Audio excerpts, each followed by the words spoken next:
Minamahal na mga kapatid kay Kristo Jesus, ang kapayapaan ng Panginoon ay sumainyo sa pinagpalang umagang ito.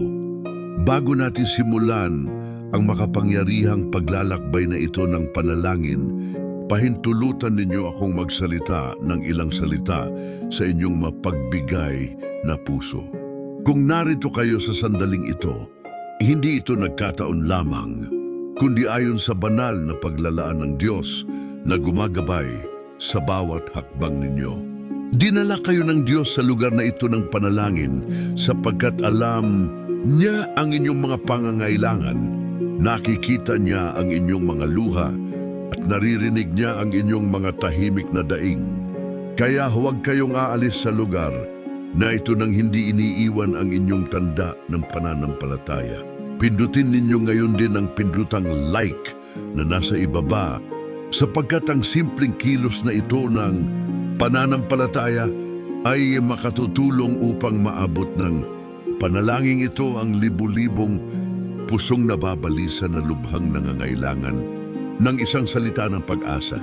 Ang bawat like ay parang binhing itinanim sa digital na lupa na mamumunga sa mga buhay na babaguhin ng kapangyarihan ng Diyos. Kung hindi pa kayo nakapag-subscribe sa channel na ito ng panalangin, gawin ninyo ito ngayon din sa pagpindot ng button ng pag-subscribe. Sa paggawa nito, kayo ay magiging bahagi ng isang spiritual na pamilya na araw-araw na nagtitipon upang hanapin ang mukha ng Panginoon. Huwag ninyong kalimutang i-activate ang notification bell upang ang bawat bagong panalangin at bawat bagong salita ng pagpapalakas loob ay makarating agad sa inyo. Ang channel na ito ay isang spiritual na kanlungan, isang permanenteng tolda ng panalangin, kung saan makapangyarihang nahahayag ang presensya ng Diyos. Ibahagi rin ninyo ang panalangin ito sa lahat ng inyong kakilala na dumaraan sa mga tila imposibleng sitwasyon na nangangailangan ng isang himala at sumisigaw para sa isang banal na pakikialam. Maging mga kasangkapan ng biyaya ng Diyos. Dalhin ninyo ang mensaheng ito ng pananampalataya sa lahat ng nangangailangan. At sa mga komento, iwan ninyo ang inyong mga kahilingan sa panalangin at isulat ang propetikong pahayag na ito. Panginoon, sa umagang ito ay sumisigaw ako para sa isang himala. Ngayon, ihanda ninyo ang inyong mga puso, payapain ninyo ang inyong mga kaluluwa, sapagkat papasok tayo ng magkakasama sa presensya ng makapangyarihang Diyos na nagpapabago ng mga imposibleng sitwasyon. Sa pangalan ng Ama, ng Anak, at ng Espiritu Santo. Amen. Panginoong Hesukristo, anak ng Diyos na buhay, sa umagang ito na sumisikat bilang tanda ng iyong panibagong awa, nagpapatira pa ako sa harap ng iyong trono ng biyaya na may pusong nagsisisi at kaluluwang nauuhaw sa iyong presensya. Kinikilala ko na kung wala ka ay wala akong magagawa, na ang lahat ng aking lakas ay naglalaho na parang hamog sa ilalim ng araw kapag ako'y lumalayo sa iyong mapagkalingang lilim. Inaamin ko na may mga sitwasyon sa aking harapan na sa paningin ng tao ay tila walang lunas. Mga kalagayang pumapaligid sa akin na parang di malalampas ang pader. Ngunit alam kong para sa iyo, Panginoon, ay walang imposible. Ikaw ang Diyos na nagbubukas ng daan sa ilang at nagpapasibol ng mga ilog sa tigang na lupa. Sa pagsikat ng bukang liwayway na ito, inilalagak ko sa iyong mga kamay na may sugat ang lahat ng aking pangamba. Takot at pag-aalinlangan na nananahan sa aking dibdib, sapagkat alam kong may kapangyarihan kang baligtarin ang bawat salungat na kalagayan. O Jesus, walang hanggang salita na nagkatawang tao at nanahan sa gitna namin. Ikaw na nakakikilala sa kahinaan ng kalagayang pantao sapagkat naging katulad ka namin sa lahat ng bagay maliban sa kasalanan, lingapin mo ng awa ang iyong lingkod na dumadaing ng saklolo sa umagang ito. Ang mga alalahanin ng buhay ay pumapaligid sa akin na parang nagngangalit na alon. At kung minsan ay pakiramdam ko'y lulubog ako sa bigat ng mga pagsubok. Ngunit naaalala ko kung paanong ikaw ay lumakad sa ibabaw ng magulong tubig ng dagat ng Galilea at kung paanong iniunat mo ang iyong kamay upang iligtas si Pedro nang siya'y magsimulang lumubog. Panginoon, iunat mo ngayon ang iyong makapangyarihang kamay sa aking buhay, sa aking mga imposibleng kalagayan, sa lahat ng tila na wala at wala ng lunas. Ipakita nawa sa araw na ito ang kapangyarihan ng iyong muling pagkabuhay, na ginagawang buhay ang kamatayan, kagalakan ang kalungkutan, at maluwalhating tagumpay ang kabiguan. Banal na Ama, ikaw na nagsugo ng iyong bugtong na anak, upang ang sinumang sumasampalataya sa Kanya ay hindi mapahamak, kundi magkaroon ng buhay na walang hanggan, buong tibay. Kung pinaniniwalaan na ang kapangyarihan ni Hesukristo ay kayang baligtarin ang bawat salungat na sitwasyon sa aking buhay, naniniwala ako na ang kapangyarihang bumuhay kay Lazaro matapos ang 4 na araw sa libingan ay kayang bumuhay sa aking mga pangarap na namatay, sa aking mga proyektong nabigo, at sa aking mga pag-asang nailibing. Sa umagang ito, pinapanibago ko ang aking pagtitiwala sa iyong banal na paglalaan at ipinahahayag ko na kahit hindi mamulaklak ang puno ng igos at walang bunga ang ubasan, kahit mabigo ang olibo at walang ani ang mga bukirin, gayon may magagalak pa rin ako sa Panginoon at magagalak sa Diyos ng aking kaligtasan. Espiritu Santo, ang mga aliw na ipinangako ni Kristo, bumaba ka sa akin sa sandaling ito ng panalangin gaya ng pagbaba mo sa mga apostol sa silid, sa itaas sa anyo ng mga dila ng apoy. Pagningasin mo ang aking puso ng iyong banal na pag-ibig, palakasin mo ang aking nanginginig na pananampalataya, at iwaksi mo ang mga dilim ng kawalang paniniwala na kung minsan ay sumasalakay sa akin. Ikaw ang espiritu ng kapangyarihan at katatagan, ang espiritu na namamagitan para sa amin sa mga daing na hindi maipahayag. Kapag hindi namin alam ang ipapanalangin, mamagitan ka para sa akin sa umagang ito at iharap mo sa Ama ang mga pangangailangang hindi ko laging maisaad sa mga salitang pantao. Naway dumaan ang iyong banal na hininga sa mga imposibleng kalagayan ng aking buhay gaya ng pagdaan mo sa lambak ng mga tuyong buto sa pangitain ni Propeta Ezekiel upang sila'y magkaroon ng bagong buhay, ganap na pagpapanumbalik at lubos na pagbabago. Halina ka, Espiritu Santo, punuin mo ang mga puso ng iyong mga tapat at pag-alabin mo sa kanila ang apoy ng iyong pag-ibig. Panginoong Jesus, naalala ko sa umagang ito ang lahat ng mga kababalaghang ginawa mo sa iyong misyon sa lupa at alam kong ikaw ay siya ring kahapon, ngayon at magpakailanman. Pinarami mo ang 5 tinapay at 2 isda upang pakainin ang 5,000 lalaki, bukod pa sa mga babae at mga bata, at may 12 bakol pang natira. Panginoon, paramihin mo rin ang aking kakaunting mga yaman, at pagpalain mo ang gawa ng aking mga kamay, at basbasan mo ang bunga ng aking pagsisikap. Ginawa mong alak ang tubig sa kasalasakana at ipinahayag mo ang iyong kaluwalhatian. Baguhin mo, Panginoon, ang maputlang tubig ng aking mga salungat na kalagayan tungo sa bagong alak ng iyong masaganang biyaya. Pinagaling mo ang mga kitongin, binuksan ang mga mata ng bulag, pinalakad ang mga paralitiko, pinalayas ang mga demonyo at binuhay ang mga patay.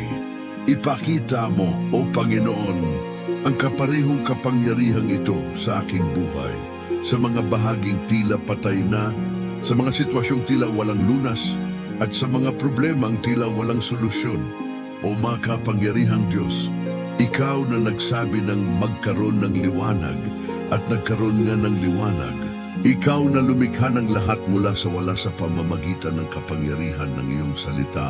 Isinusuma mo ko na bigkasin mo ang isang salita ng kapangyarihan sa aking buhay sa umagang ito. Naway waksin ang iyong malikhaing Salita ang mga dilim na bumabalot sa akin at magpasinag ng liwanag ng iyong presensya sa lahat ng aking mga landas. Panginoon, alam kong para sa iyo ay walang anumang napakahirap. Sa harap ng iyong kapangyarihan, ang bawat hadlang ay nagiging maliit, ang bawat bundok ay napapantay, at ang bawat lambak ay naiaangat. Kaya't dumaraing ako para sa himalang aking kailangan, para sa banal na pakikialam na hinihingi ng aking kalagayan, at para sa sobrenatural na pagpapakita na hinihintay ng aking pananampalataya. Amang makalangit, sa iyong walang hanggang karunungan ay pinahihintulutan mong harapin namin ang iba't ibang pagsubok upang ang pagsubok ng aming pananampalataya na higit na mahalaga kaysa sa ginto na nasisira at sinusubok ng apoy ay magbunga ng papuri, kaluwalhatian at karangalan sa paghahayag ni Hesukristo. Alam kong ang mga paghihirap ng kasalukuyang panahon ay hindi maihahambing sa kaluwalhatiang mahahayag sa amin. Kaya sa umagang ito pinipili kong hindi panghinaan ng loob dahil sa mga kalagayan, kundi itaas ang aking mga mata sa mga bundok kung saan nagmumula ang aking tulong. Ang aking tulong ay nagmumula sa Panginoon na lumikha ng langit at lupa, na hindi pinababayaang madulas ang aking paa, na hindi umiidlip ni natutulog. Panginoon, ingatan mo ang aking pagpasok at paglabas mula ngayon at magpakailanman. Baligtarin mo ang bawat imposibleng sitwasyong pumapaligid sa akin. Gawin mo ang bawat batong katitisuran na maging batong pantayo, at ang bawat kahirapan na maging pagkakataon upang maipahayag ang iyong kaluwalhatian. Maawain mong Jesus, ikaw na nagsabi, lumapit kayo sa akin, kayong lahat na napapagod at nabibigatan, at kayo'y aking pagpapahingahin. Lumalapit ako sa iyo sa umagang ito, dala ang bigat ng mga alalahaning nagpapasan sa aking mga balikat. Hindi lamang ang aking mga material na pangangailangan ang inihaharap ko sa iyo, kundi pati ang mga sugat ng aking kaluluwa, ang mga sakit ng aking puso, at ang mga sugat ng nakaraan na patuloy na umuukil-kil sa akin. Panginoon, pagalingin mo ang aking mga panloob na karamdaman, palayain mo ako mula sa mga di nakikitang tanikala na humahadlang sa akin na maranasan ng kaganapan ng buhay na iyong ipinangako. Naway ibuhos ang balsamo ng iyong banal na pag-ibig sa bawat sugatang bahagi ng aking pagkatao, na magdadala ng ganap na kagalingan, pagpapanumbalik at pagbabago. Panginoon, baligtarin mo hindi lamang ang mga panlabas na kalagayan, kundi pati ang mga panloob na disposisyon na humahadlang sa aking paglakad sa tagumpay na iyong ipinagkaloob para sa akin sa krus. Panginoong Diyos ng mga hukbo, ikaw na namumuno sa mga hukbong makalangit at sa harap. Mo'y lumuluhod ang bawat tuhod sa langit, sa lupa at sa ilalim ng lupa. Ipakita mo ang iyong kapangyarihan bilang di matatalong.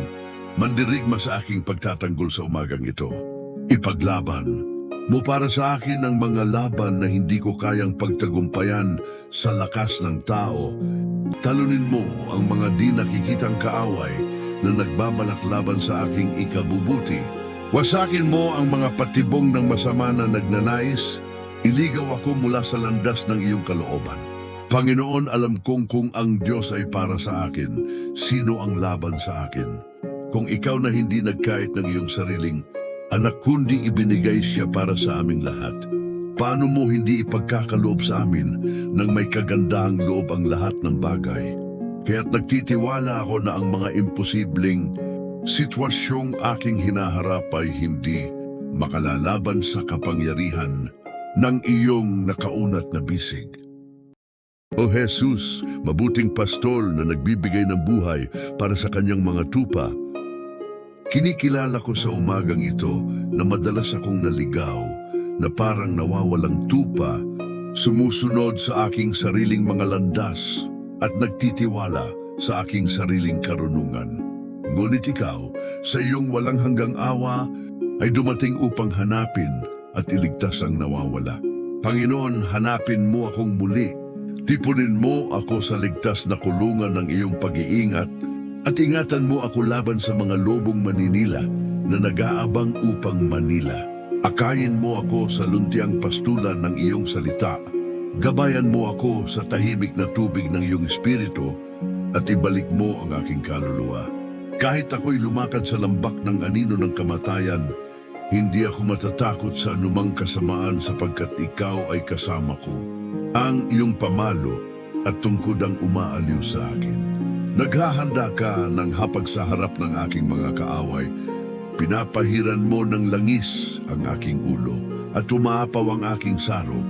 Banal na Ama, bukal ng lahat ng kabutihan at awa, hinihiling ko sa umagang ito na pagpalain mo ng sagana ang aking pamilya, ang pangunahing selula ng lipunan at ng simbahan. Panginoon, baliktarin mo ang bawat sitwasyon ng pagkakabahagi, alitan, at pagkakalayo na maaaring umiiral sa loob ng aking tahanan. Kung saan may hindi pagkakaunawaan, magdala ka ng pagkakasundo. Kung saan may sama ng loob, magdala ka ng kapatawaran. Kung saan may lamig, dalhin mo ang init ng pag-ibig, magkakapatid. Ingatan mo ang aking mga anak laban sa lahat ng kasamaan. Panatilihin mo ang aking asawa sa iyong kapayapaan at bigyan mo ng kalusugan at ikabubuhay ang aking mga magulang. Naway maitayo ang aking tahanan sa matibay na bato ng iyong salita upang kapag dumating ang mga bagyo ng buhay, ito'y hindi matinag. Gawin mo ang aking pamilya na isang munting simbahan kung saan ang iyong pangalan ay pinupuri at niluluwalhati, kung saan ang panalangin ay palagian at ang pag-ibig ang pinakamataas na batas.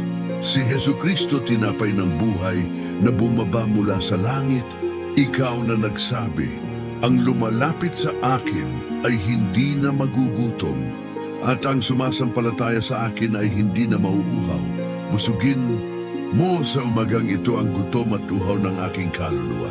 Kinikilala ko na ako'y naghahanap ng kasiyahan sa mga sirang imbakan na hindi nakapipigil ng tubig at sinikap kong punan ang panloob na kawalan sa mga bagay na nasisira at hindi tunay na nakapagbibigay kasiyahan.